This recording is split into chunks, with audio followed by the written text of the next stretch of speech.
Hi, I'm Julian, specialist angling consultant at Fox International.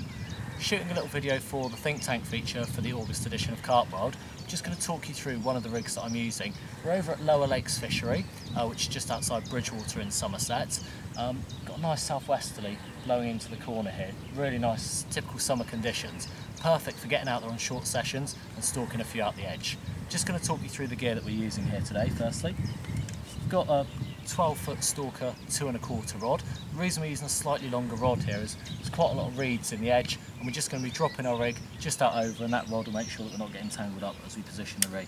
Little 7,000 size reel, 12-pound Aquas mainline. All we've got up the line is a little unloaded crystal waggler. We haven't actually got that threaded on through the base. It's just a little bit of silicone holding that, so if the fish piles off through the snags, the float will just come free, so it's nice and safe.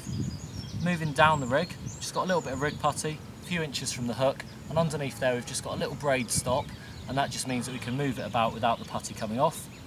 And we've got quite a big hook there. We've got a size 5 hook. We're going to be using big baits here, big visual baits like lobworms and bread, and all we've done, we've gone around and baited up 6 lightly looking swims with a handful of Richworth KG1 4mm pellets as a starting point, and then we're just going to creep round, look for signs of fish within the swims, and if we see a bit of coloured water, tails up in the air, a few bubbles, we're just going to drop the rig in and see if we can get some action. Let's get into the swim and give it a go.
Where having a slightly longer rod comes into play when you've got a bit of marginal cover.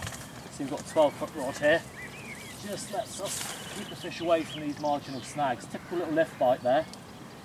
Let the rig set to dead depth, so as soon as the carp picks up that bait, which is just a simple bit of flake over a handful of KG1 pellets. Deadly combo, nice big visual bait. It's a typical type of thing that people throw into lakes all the time. Bits of bread, so the carp are used to finding it in the edge, so there's no point using boilies or other manufactured baits. Oh, nice common.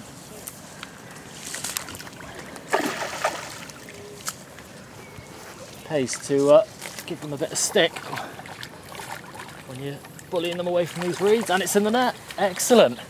Great stuff. Well, we've managed to stalk our first fish out of Lower Lakes. This cracking little golden common. Took a little bit of bread right in the edge. One of the great things about stalking at this time of year, it's perfect for those of you that don't get lots of time on the bank. You can get out there for a couple hours after work, bait a few swims, pot around, look for signs of activity, and hopefully bag a fish like this. Let's slip it back. Now let's see if we can go and get another one.